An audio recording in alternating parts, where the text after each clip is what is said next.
nk'akarorero amakuru twari dufise aravuga ko bankiye uwuserukira Burundi i Nairobi gushikira aho Ndikuriyo yaragwariye nyene kumushikira ku buryo yomwegera barabimwankiye uwuserukira igihugu yankirwa kwegera hagwariye umukuru w'umugambi utwara igihugu cari ikibazo nka bamwe tubabajeje igituma batubwira bati uyo baramuzi ko afatanye n'umuryango wa Ndayishimiye kuko buca bashingiranira abana babo buca bubaka ambasaderi muri Kenya umukobwa wiwe buca yubakana n'umuhungu wa Ndayishimiye ivyo rero birimwo mu bituma batinya ko yegera bibaza ko hari ibindi vyo haba bishika naho ndafise aho nzakugarukira mu kuvuga ariko nk'ico ni kimwe mu bimenyetso vyerekana ko hariho ukwinubana hejuru mu butegetsi mu vyari bijanye n'iyo ngwara hari ibindi kumbure nyene vyo ariwe azovyivugira nyine ashaka kuzobivuga kumbure atari jewe nabavyiza ko ari jewe usanga ari je ndabivuzeko mugabo igihe atashe hari ibindi bimenyetso vyabaye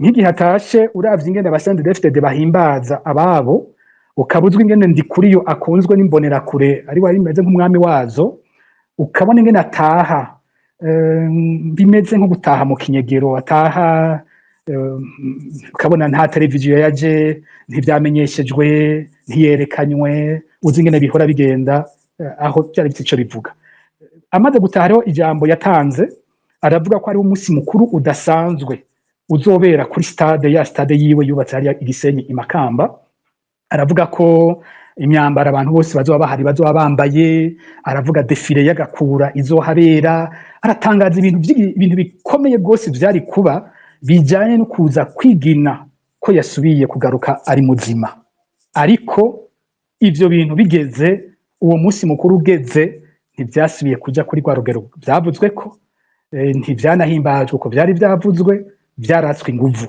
bisigura ko hejuru harabagira bati ntidukeneye ko ahinduka umwero ntidukeneye ko aza kuboneka nk'incungu nk'intsinzi ikomeye kuba bamufise bica biboneka ko arico hejuru bariko baranka muri ico gihe ubu rero uko vyifashe hagati y'abo bantu bimeze gute jewe amakuru mfise ico ntavuzemo kindi n'ingene mu mwanya yaragwaye hari abatwandikira ubutumwa muri bajya abo mu ruhande rw'iwe bamwegereye amajambo bavuga yarateye ubwoba n'ubu ndaca yafise aranditse mu telefoni wanje baragira bati agapfa nujya wundi ahagabire nawe ntituzomureka aho uwo wundi muvuga ninde uwo wundi bavuga ninde Pacifique nazo uwo wundi bavuga umukuru w'igihugu nta wundi bitwa ko ahanganye warumva ko aribo bavuga ati agapfa nujya wundi ntashye bwose bizokurikira zobibona rero abantu warumva ko hagati y'izo mpande zibiri hari ikibazo mugabo amakuru dufise avuga ko bafashe ingingo abo kuri urwo ruhande rwa Ndikuriyo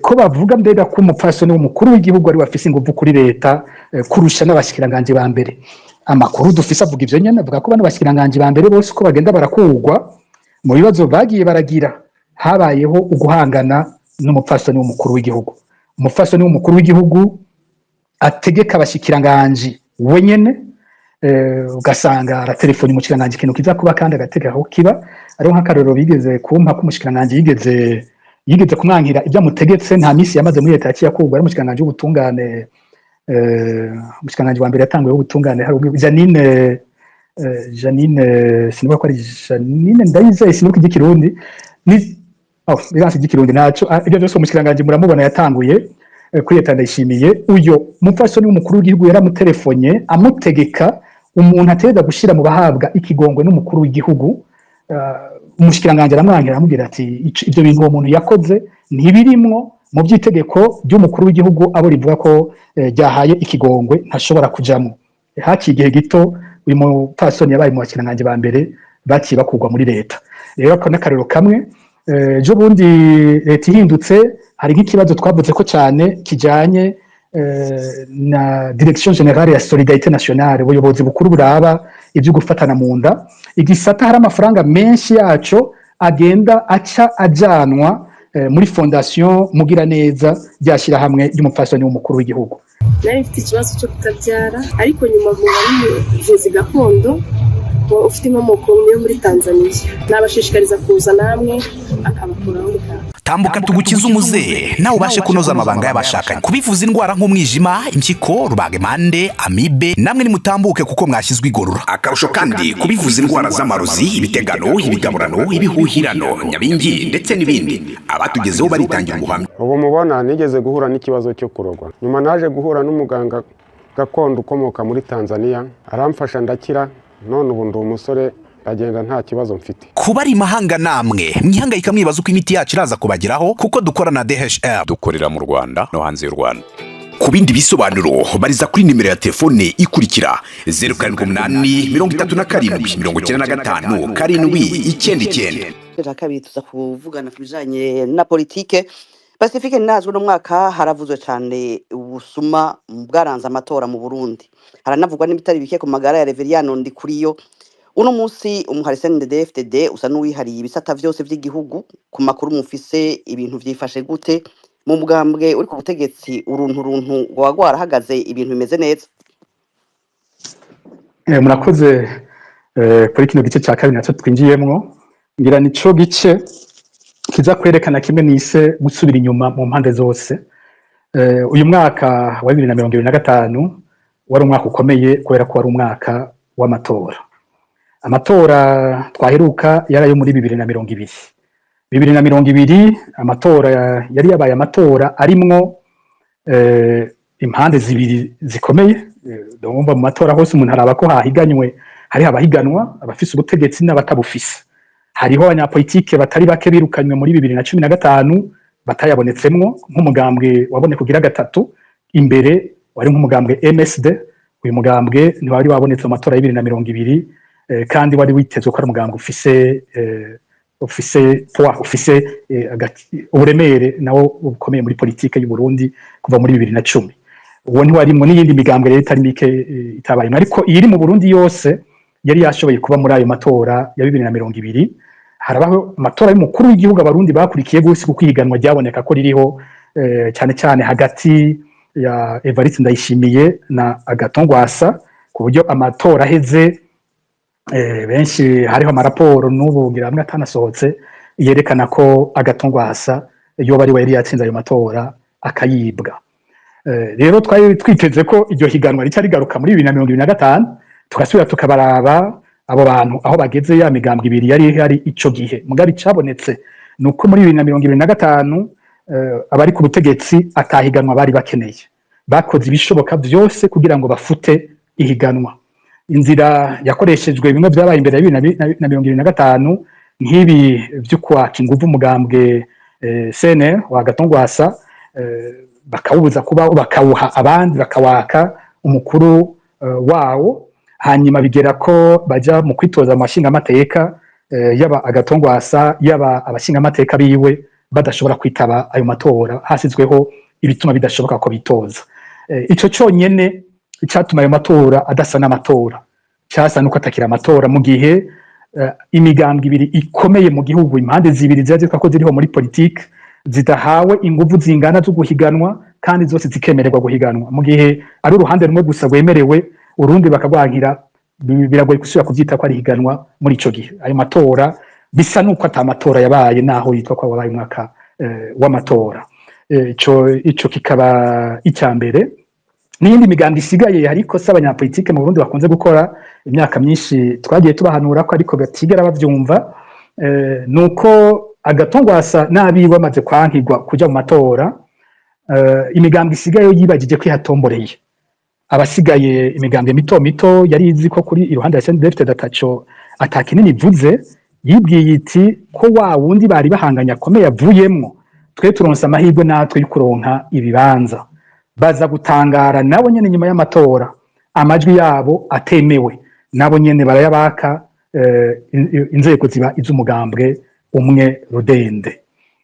Ikindi twavuze kenshi cyabonetse muri ayo matora cyanadutangaje ningene umugambwe CNDD-FDD wabonetse utanizera abanywanyi bawo, kugeraho abanywanyi babo nabo nyene bategekwa ko bagiye mu tuzu twitora baherekezwa n'imbonera kure iza kuraba ivyo batoye, canke bakabategeka ko batorera ahabona, abandi bose bariko barabiraba naho hari hategekanijwe uburyo budasanzwe bwo kwiba cyane cyane hageze guharura amajwi abategetsi ntibari bizeye ko n'abasende DFDD bo nyene baza gutora sende DFDD kandi uko bavyumviye kwari ukuri nk'umunsi twari twamaze kuronka amakuru bucanka amatora aba aho abasende DFDD batwibwiriye bo nyene ko bari bateguye kudatora sende DFDD ndibuka ko amasaha make imbere yuko amatora aba bamwe mu ndongozi za sende DFDD batwandikiye batubwira imikenyuro iza gukoreshwa tukivyandika abantu bakibaza ko bidashoboka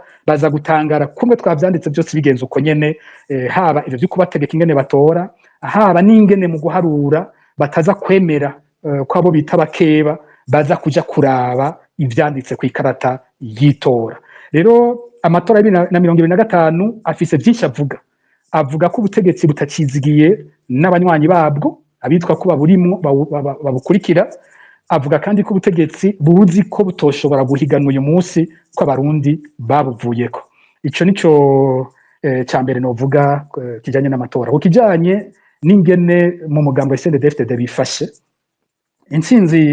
intsinzi bashaka barayironse inama nshingamateka bayifise hafi ku rugero rw'100%, inama nkenguzamateka nuko n'izindi nzego zose ubu barazigaruriye bimeze gutyo ni ukuvuga ko ubirabira inyuma umengo barakomeye umengo ubu ni umugambo utanyiganyizwa ni igihome gikomeye gifatanye kitanyiganyizwa ariko hari irindi jambo nkunze gukoresha mu biganiro aho nkunze kuvuga nti iyo wirukanye opposition y'inyuma ubu vyaye opposition y'imbere yo muri wewe nyene rero nabo ikibazo ubu bafise ingwano aho kuyitega inyuma ingwano iri kwibera indani muri bo mugani wa wundi yatubwira ati cyo bise muchezo wa ndani mugabo ijambo ryakiriwe kutariko mu barundi yonda yatunga imana muri wa kumigano giherutse yagisiguye ati mvuze muchezo wa ndani usigura ingwano ibera indani mu mugambwe mugabo abantu bumvise ko muchezo wa ndani ari imukino ukubesha tisivyo tuvuze mu ingwano imbera muri twebwe nyene rero muti imwe mu nkuru yavuzwe cyane mu ntango y'umwaka yari ingwara ya Reverien Ndikuriyo yibarayuka abantu mu kwezi mu mpera z'ukwa mbere aho hariho amasengesho ategurwa na CNDD-FDD ajyatangurira umwaka aho amasengero menshi yabera Ingozi ayo masengesho ageze buca atangura umunyamanga mukuru w'umugambwe Reverien Ndikuriyo afatwa n'ingwara itangaje ako kanya bamumanukana Ibujumbura hageze acarata ubwenge mu mwanya muto barafata ingingo yo kumutwara hanze bamutwara mu gihugu ca Kenya agenda aho hose atabwenge agifise aramara hafi indwi 2 canke 3 atagira ubwenge ingwara yiwe yavuzwe ko byinshi benshi bavuze ko yarozwe ijambo riguma rigaruka ko yoba yahawe ishano nta cyemezo cigeze kibaho we nyene ntiyigeze avyivugira ngo kijya gihe nari nahawe ishano mugabo hariho ibimenyetso nk'abagumye bakurikirana hafi ayo makuru yerekana ko hariho kwikeka iryo shano no mu bamwegereye cyane nka kimwe mu bimenyetso n'ingene aho yaragwariye nk'i Nairobi umuryango wiwe wanse bimwe biboneka ko bamwe mu bategetsi b'igihugu begera aho Ndikuriyo agwariye ubu ndashobora kubivuga ko ico gihe ababimbaza nabwo ndashobora kuvuga ku makuru y'umuntu agwaye kuko hagwaye serugo agwaye n'umuntu agwaye ntibisubira kuba ibyo bya politique byari ikibazo cy'umuryango ariko ubu ntikikiri ikibazo cy'iyo ngwara umuntu ashobora kuvuga bimwe mu byo twashobora kumenya ico gihe nk'akarorero amakuru twari dufise yaravuga ko bankiye uwuserukira Burundi i Nairobi gushikira aho Ndikuriyo yaragwariye nyene kumushikira ku buryo yomwegera barabimwankiye ubu userukira igihugu yankirwa kwegera hagwariye umukuru w'umugambo utwara igihugu cari kibazo nka bamwe tubabajeje igituma batubwira bati uyo baramuzi ko afatanye n'umuryango wa Ndayishimiye kuko buca bashingiranira abana babo buca bubaka ambasaderi muri Kenya umukobwa wiwe buca yubakana n'umuhungu wa Ndayishimiye ivyo rero birimwo mu bituma batinya ko yegera bibaza ko hari ibindi byo haba bishika naho ndafise aho ndahugarukira mu kuvuga ariko nk'ico ni kimwe mu bimenyetso vyerekana ko hariho ukwinubana hejuru mu butegetsi mu byari bijanye n'iyo ngwara hari ibindi kumbure nyene vyari we azovyivugira nyine ashaka kuzobivuga kumbure atari jewe no wavyiza ko ari jewe usanga ari je ndabivuzeko mugabo igihe atashe hari ibindi bimenyetso vyabaye.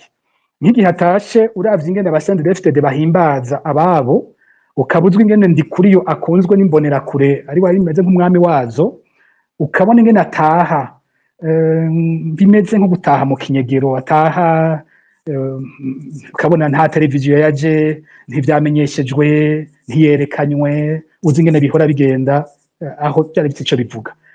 Amaze gutaha rero ijambo yatanze, aravuga ko ari umunsi mukuru udasanzwe uzobera kuri stade yiwe yubatse hariya Igisenyi i Makamba. Aravuga ko imyambaro abantu bose bazoba bahari bazoba bambaye, aravuga defile y'agakura izohabera, aratangaza ibintu bikomeye bwose vyari kuba bijanye no kuza kwigina ko yasubiye kugaruka ari muzima. Ariko ivyo bintu bigeze, uwo munsi mukuru ugeze, ntivyasubiye kuja kuri rwa rugero vyavuzwe ko, ntivyanahimbajwe uko vyari vyavuzwe, vyaratswe inguvu. Bisigura ko hejuru hari abagira bati ntidukeneye ko ahinduka umwero, ntidukeneye ko aza kuboneka nk'incungu, nk'intsinzi ikomeye kuba bamufise. Bica biboneka ko arico hejuru bariko baranka muri ico gihe. Ubu rero uko vyifashe hagati y'abo bantu bimeze gute? Jewe amakuru mfise, ico ntavuzemo kindi n'ingene mu mwanya yaragwaye hari abatwandikira ubutumwa muri bajya mu ruhande rw'iwe bamwegereye, amajambo bavuga yarateye ubwoba, n'ubu ndacyayafise aranditse mu telefoni wanje. Baragira bati agapfa nujya wundi ahagabire nawe ntituzomureka. Aho uwo wundi muvuga ninde? Uwo wundi bavuga ninde Pacifique Nazo? Uwo wundi bavuga umukuru w'igihugu, nta wundi bitwa ko ahanganye. Warumva ko ari bo bavuga ati agapfa nujya wundi ntashye bwose bizokurikira zobibona. Rero abantu barumva ko hagati y'izo mpande zibiri hari ikibazo. Mugabo amakuru dufise avuga ko bafashe ingingo yo kuri urwo ruhande rwa Ndikuriyo uguca bugufi, ko batazigera berekana ko kera twarabibona umenga barahanganye muri buka ya myaka, akwira amakomine yose y'igihugu yambaye impuzu zisa n'iz'igisirikare, hanyuma leta ikabuza kwambara izo mpuzu, agira amanama y'ijoro, ashika ahantu saa 10 y'ijoro gakoranya abantu, hakavuga ingoma mw'ijoro. Ivyo byose muri ingene hafashwe ingingo zihagarika ivyo bintu, kuko yaboneka umengo ni wasigaye agaba kurusha umukuru w'igihugu. Rero byakurikiye nuko urwo ruhande rwiwe rugira ruti twe tuzoca bugufi, ntiyagira aho badukura, ntibaronke ico badukurako, tuzokwerekana ko natwe tuyoboka, turi kumwe, turiko turajana. Mugabo ikiza kukwereka ko hariho intambara iri ndani muri uwo mugambwe, ni nkuru rugendo umukuru w'igihugu aheje kugira mu makomine yose y'igihugu.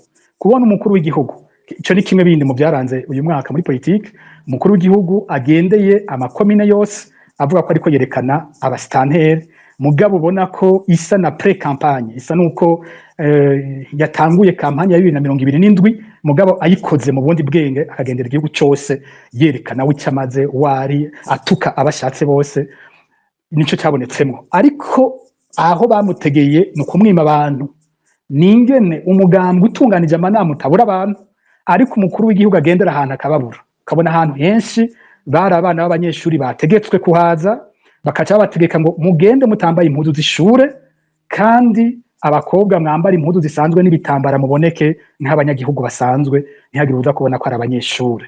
Uko twagenda tubyandika koko Ndayishimiye yabuze abantu, niko mu biro vyiwe abona bagerageza mu ntara ikurikira gukora utundi tuntu twinshi, barabe ko bokosora, twasubira kwandika n'utwo bakoze, bakaca barondera utundi, gushikaho haza mu makomine nk'atatu ya nyuma iterabwoba ridasanzwe, aho kira mutumba bashyira kwimbonera kuri zibiri zicunga abantu, akabwo kira gacimbiri imbonera kuri disika ziracunga batagiye, abantu bakabwirwa amande menshi bazotanga, abigisha bakabwirwa ibihano bazohabwa, iterabwoba riraje mu banyagihugu kugira ngo umukuru w'igihugu yerekane ko ariko arakirwa.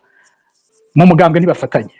Ijambo umukuru w'igihugu aherutse kuvuga ubunyene mu ndwi iheze, aho yakira abamenyesha makuru.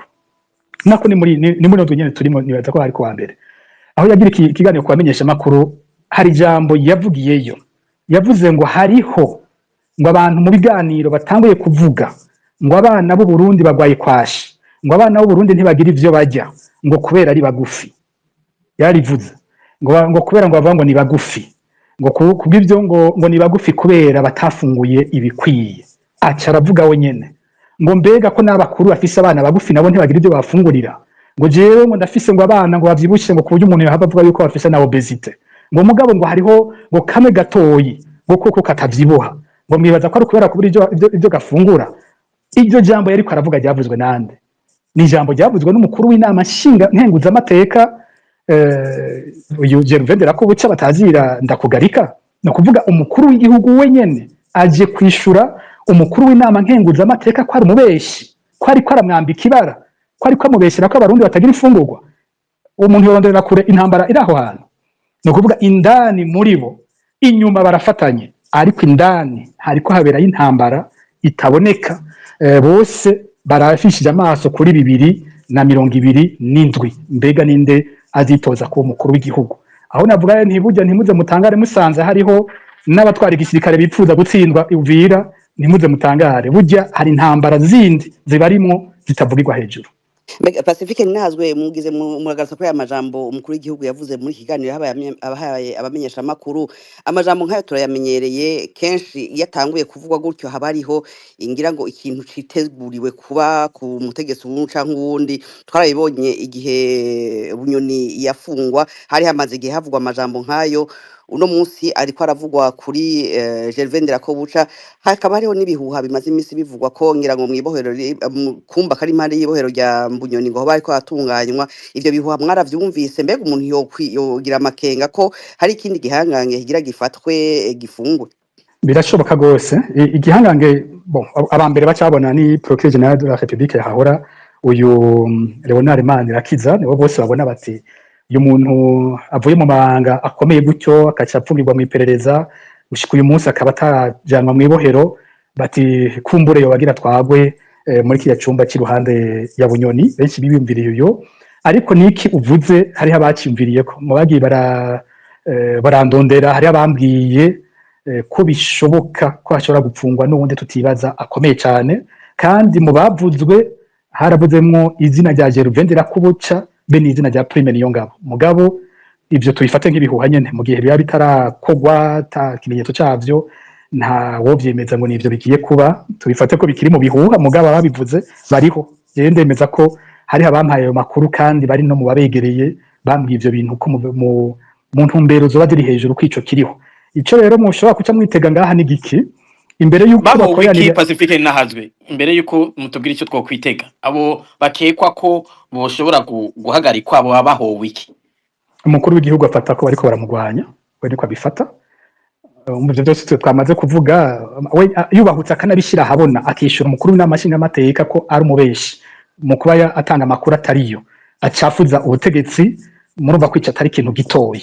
Kandi abamwegera nabo baravuga ko nawe iyo nabimubwiye avuga ati baraza bamfata, je ntaco niyagiriza. Yeho nyene ngo aho ayega avuga ati nibacha kumfata baramfata, ngo yo bavuga gutyo. Rero ico nayimvuze ngaho umuntu wundi nawe mu gisirikare nawe nyene umva acayagirizwa amakosa ariko araba mu gisoda. Nubwo ijya ngwano niyo imwe navuga nti Uvira nibahatsindirwa ikizokurikira hazobaho uronderwa gushigwa ko ugutsindwa kwabo. Umukuru w'igihugu we nyene niwe amaso yose azoja ko azovuga bati niwe watwiciye igisoda. Ariko ku rundi ruhande abandi bazogira bati nawe adorondera uwa bitako n'ingoga kugira ntibimujeko. Uwo yoshobora kubitako azocaho umukuru w'igisirikare. Umukuru w'igisirikare twibutse ko amaze imyaka 13 arongoye ico gisirikare. Mu mateka y'u Burundi ivyo bintu ntivyari bwabeho. Umuntu yigeze kurongora igisirikare cy'u Burundi umwanya munini, nibaza ko yabaye chef d'état major umwanya munini no watwaye igisirikare kuri Republika ya mbere, Thomas Ndabemeye, General Thomas Ndabemeye kuva mu 67 gushika mu 76. Niwe muntu yari yaratwaye igisoda umwanya munini imyaka 9. Ubu dufise General Niyongabo agitwaye imyaka 13. Bisigura ko igisoda uko kiri uyu munsi niwe. Bamwagirije ko atagiteguye, atacubatse neza, atakigize igisirikare gishobora gutsinda intambara, nta kinini yoronka yisigura nawe nyene.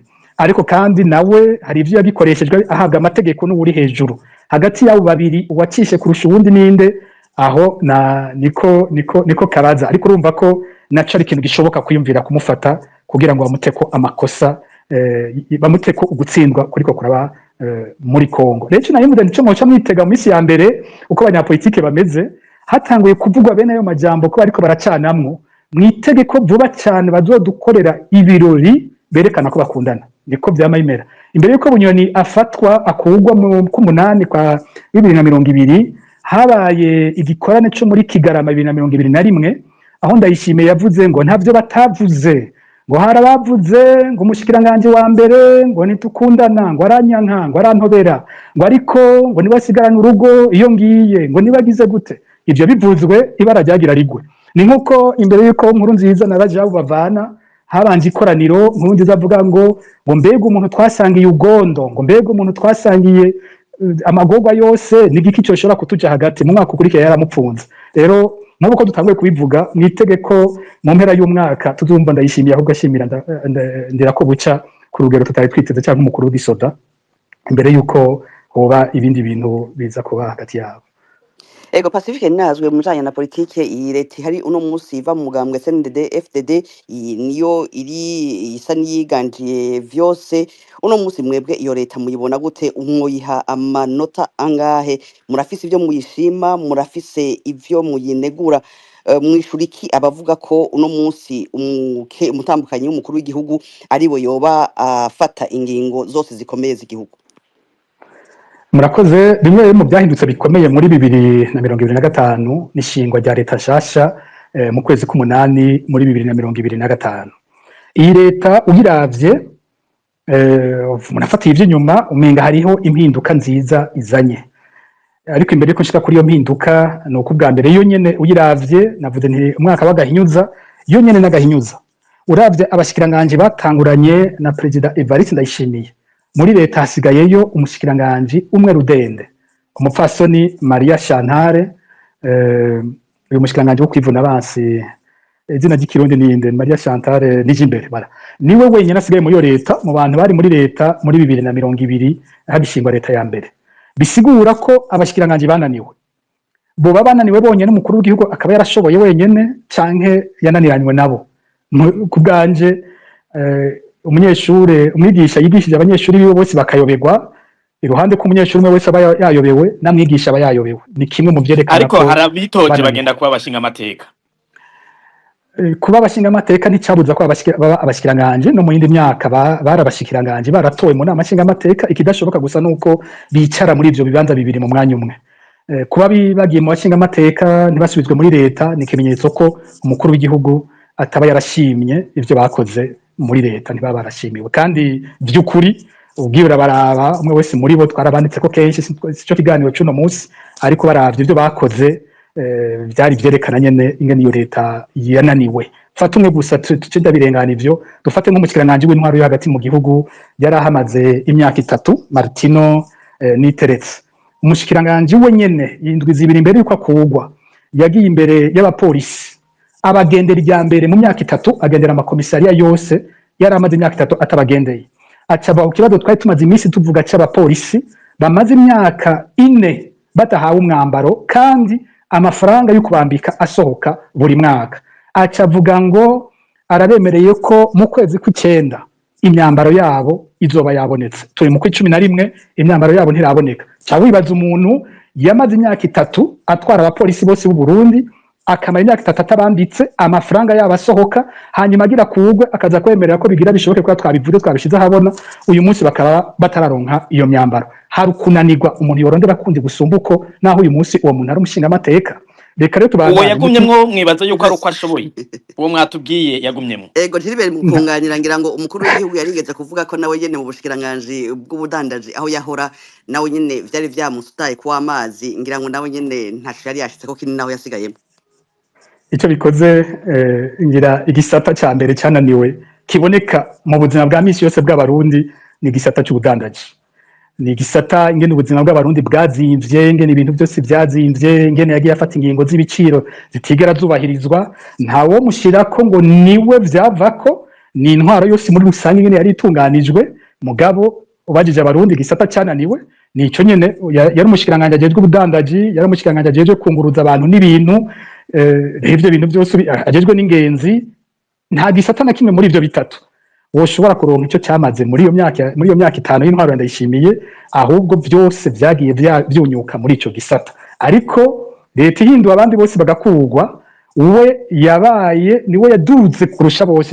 Ntiyagumye muri leta gusa, we ni wagira kabiri muri leta. Ubu uravye burya abashikiranganje basumbasumbana kujya nyine mu mbaba basoma rero havuye umushikiranganje wa mbere ubu umushikiranganje akurikira umushikiranganje wo kwivuna abansi Maria Chantal nije imbere niwe agira kabiri ariko ivyo yatwaye imbere vyaranse nico no bivuga ko tuza nabamaze kwinjira nyene muri iyo leta uko tuyibona umva ko tugeze kuwagarutse wenyene ariko nawe ari mu bari barananiwe naho wewe abandanije iyo leta rero hariho ico umuntu yoshobora kuvuga yashobora kuvuga ati nkeke icoco kigendeka kuko hagishingwa leta zirongowe na Ndirakobuca na Gervais bambe na Bunyoni twagumye tuvuga ko ibi vyuko abasirikare baguma bahabwa ibibanza vya politique byo barimo abasivile atari vyiza muri demokarasi rero kuba ubuhaje umusivile uyu mushikanganje wa mbere mushasha w'ubu Nestor Ntawontuye ico cyari cyo gushima ni ciza ikindi novuga ari nka ciza mugabo ari kukiraba neza ningene ubushikiranganje bwagabanijwe ubu dufise ubushikiranganje 13 gusa ico sinzi ko ari ciza cyane kuko uko ibisata byagiye bifatanywa hariho hamwe usanga bigoye kubitahura ariko naco kugira abashikiranganje benshi cyane vyari bibi sinzi gitigira ciza icari cyo kuri leta y'u Burundi ico naco tugifate uko kije kugabanya amafaranga leta ikoresha ikindi kimeze nka symbole nk'ikimenyetso gikomeye kitazibagirwa ni ukubona umutwa abaye umushikiranganje w'ubutungane ico si ikintu gitoyi mu gihugu abatwa bafise ingene bagiye barafatwa kuva muri kahise ubushikiranganje bw'ubutungane ni bumwe mu bushikiranganje bukomeye cyane mu gihugu ico naco nyene gifatwa nk'ikintu gikomeye cabaye kuri iyo leta bimwe bya 40% na 60% hagati y'amoko hagati y'abashikiranganje ivyo navyo nyene baravyubahirije biracarimwo aho ivyo ni vyiza ibiza kuba duhereye ngaho nyene ni cyuko iguma ari leta y'umugambwe umwe kandi amasezerano yarusha yoyo yubatse intwaro isangirwa n'amoko be n'imiryango ya politike ariko kuva haje ibyo byo muri 2018 ico cyarakuweho iyindi migambwe ntirimwe muri leta ufise inama nshingamateka ariganza agakora ibyo ashaka byose ico naco kiri ngaho gutyo muri kahise cyaratujyanishije n'ubu nta buzi iyo bizoheza bikadushikana ariko rero ugiye kuraba mu bintu bigoranye cyane umushikiranganje wa mbere ahari ubu n'umushikiranganje wenyene ataboneka ko afise inguvu benshi bagira batuye umushikiranganje koko azoshobora guhangana n'ibihangange mu butegetsi yari amaze umwanya muto muri leta yari amaze amezi 6 gusa baye umushikiranganje w'ikiga cya leta ivyo yakoze ngaho hantu ni gutanga amafaranga bije shasha igihugu kizogenderako kimwe mu byaranze iyo bije kwabaye kuduza cyane amafaranga akoreshwa n'umuryango w'umukuru w'igihugu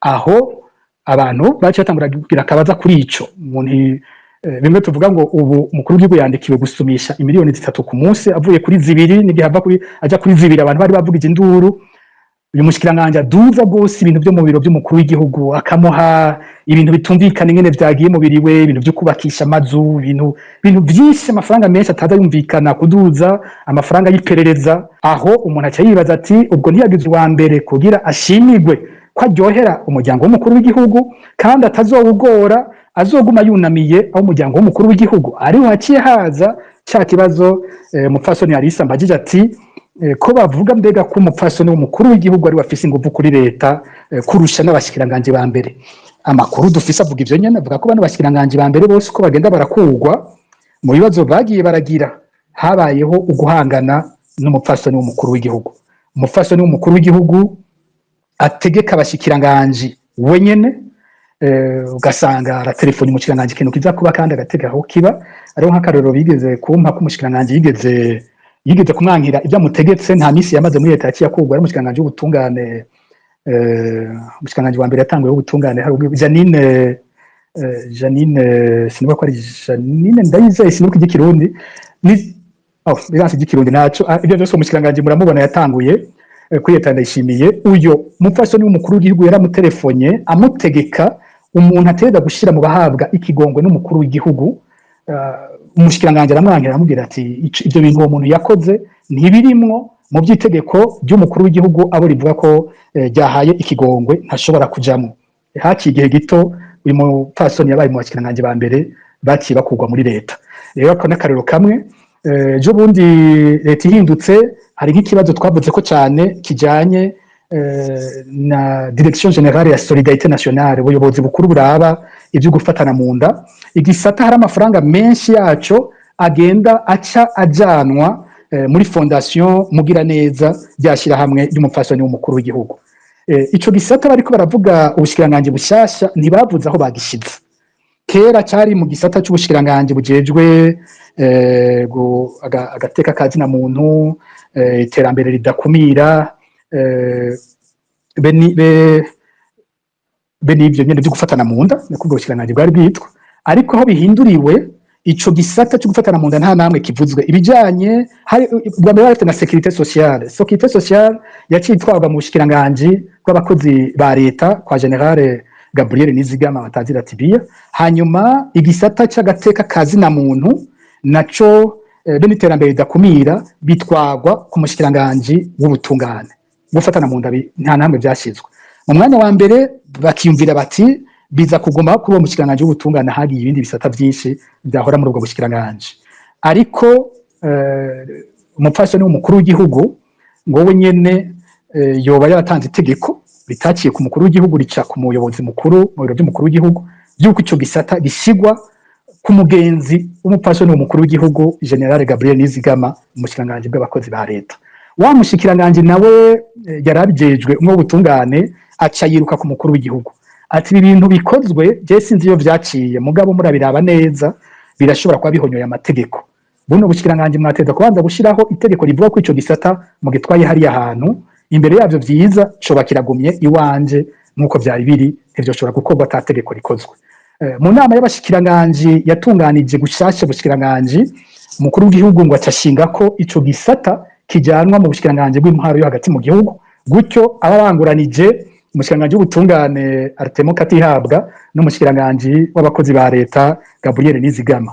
Ariko hari ikintu gitangaje gushika ubu ivyo bintu gushika ubu ntibitomoye neza.